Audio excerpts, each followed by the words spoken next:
about an accessory, a woman being an accessory and a woman being a necessity, and he was trying to describe that. Now, I just want to read to y'all what the definition of an accessory, which is, it says, a thing which can be added to something else in order to make it more useful, versatile, or attractive. So the irony is everything that he just described on the discernment you need to have to pick a woman. He described a woman that would be a great accessory. He didn't describe a woman that was a necessity.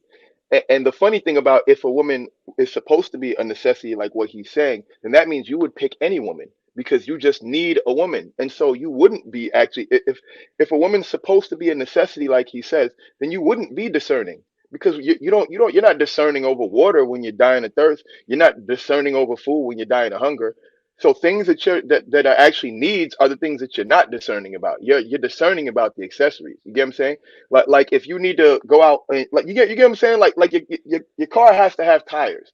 Your car has to have gas. You're not worried about that. You're gonna put whatever gas goes in there. But the color of your car, the type of seats you got, the brand of your car, how the music system sounds. Those are all the things you're going to worry about. And that's exactly what he described. A woman who he said was a steward to what you're doing, helping what he's doing to look more attractive, be more useful, and more versatile. That's an accessory. So that's a completely contradictory statement.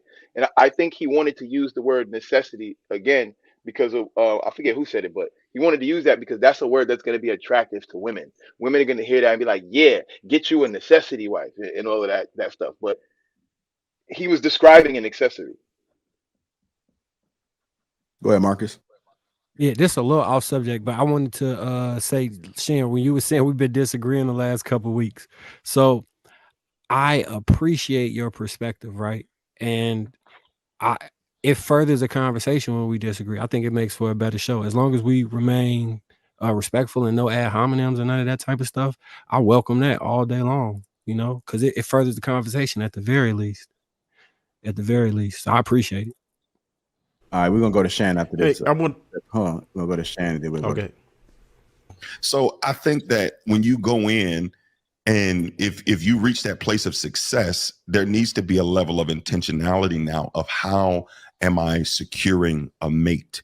Because if I'm just looking at an accessory, someone that just looks good, I'm looking for a trophy, and I'm not looking for a wife, but I put a trophy in a wife's position, then I'm jeopardizing everything that I've built. So if you build success, I think that needs to narrow your focus. Mhm. Like it's beyond beauty. It's beyond, what you look like or how you make me feel, or the tangible aspects. It's how can you help me maintain peace of mind? Can you help me to cultivate vision for the next? Because if the real truth is this, if I've amassed this great sense of wealth, right, and it somehow just doesn't work, I didn't lose the essence of me that created the wealth in the first place. Talk. So if I was able to build it and establish it and create it, and for some reason, if I chose incorrectly, or if this just didn't work, or something happened and this happened and now I have to pay it, I didn't lose me. Talk. So if I created it once, I can create it again. I can reproduce it all over again. Right. But am I getting tied to the money? Is this what I'm really married to? And I just want you to be almost, I'm making my wife my side chick to my money. Greater commitment is to the money. Yeah, because that's what happens, is I want to make my wife my side chick to my money. And so then it's okay, I don't look at you in the proper light. I just need you to come here and make me feel good. I need you, even though you have the title of a wife, I need you to fulfill side chick duties. What? Because my money, my business, that's my wife. That's what I'm married to. Would y'all be okay if heavy. If a woman had a prenuptial agreement on her mind to protect her wealth, getting into relationship with y'all? Yeah. Yeah. If you don't get this clown off the screen, JR, Exactly. get this Oh, clown that's last off year. the That's last screen. video. Shannon, I just want to know, did you Jesus. catch what I That caught? spray seeping Cause I into their seen your brain. face. Oh, I just want to know what Shannon caught. Because I know he caught the Okay. same thing I caught. I can't. I don't know what was the sweet. One thing that stuck out was that where he was mentioning men and their feelings, but I don't know what you caught, Sweeney. Go ahead. I probably Wait, didn't man, because I heard. So go. What did you catch, Sweeney? All right. So first and foremost, I knew he was describing the trophy wife. Everybody that thought I knew he was describing was just somebody sit there and look pretty. For But sure. with that being said, it kind of like aligns kind of with what Clout was saying, is that while you're sitting over here, he described what an accessory was, but at the same time said that that's what I need in a woman. But you're describing an accessory. But then it was like, well, but you got to remember that you're going to need a woman that's going to sit there and rub your back and all. I'm like, what are you? You Make you basically feel good. saying choose based on what makes you feel good. Who gonna make me feel good?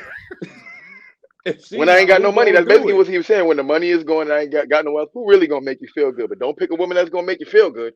But what are you saying? This fool really said you'll be married to the money over your woman. He really said that. He's like, I still got me. He said, I still got me. I still got my mind that made the money. Like, so you're good with forking over your wealth. That's just why for not signing a piece of paper. That's like, why when you describe what an accessory was, I was like, he's not describing that. And man, honestly, this is the guy. This the guy that talk about how he could have been made it to the NBA. You know what I mean? Those type of conversations. You know what I mean? He 5'3", talking about, yeah, man, I supposed to made it. You know, and but I was gonna say, man, last video he was talking about. I hate when people say, oh, it's a lot of people that with money that's miserable. It's a lot of broke people that's miserable. So they always just make this one argument of, oh, all this money, you know, because I never met no person with a whole bunch of money and saying, hey, here's all my money and I'm gonna go be broke. No, they're gonna say, hey, I'm gonna make sure I maintain this because I know I need this for my family and myself. You know what I mean? Go to therapy later. Stop having those dumb conversations. My bad. What you say, Sweeney? I was about to say they say I go to therapy later. They don't be like, well, I'm gonna give up all my wealth and maybe I'll find some happiness. No, that's not how that works. And I agree with you. These type of people, they describe, oh, well, I know a lot of people that got money and they miserable. Yeah, I bet you know way more people that ain't got no money that's miserable. Because I don't know, a lot of people rather be miserable with money than miserable without it. So check this out. I don't like the fact that they're trying to make this like it's more valuable if a man is more wealthy. Jeff Bezos literally had the most expensive divorce on the planet and was still the richest man in the world at that point, right? So, but if that happened to one of us regular dudes, we're devastated. We are way worse off. We're going to go into depression. We're going to have to change our eating habits. We're going to live in the slums. A lot of times, if we weren't prepared, they're taking your retirement and everything else. And that's crazy. So it's just as valuable for a man who is broke to make sure that he protects himself as well, because he's going to take the little bit that you have and it's going to mess up your lifestyle. Right.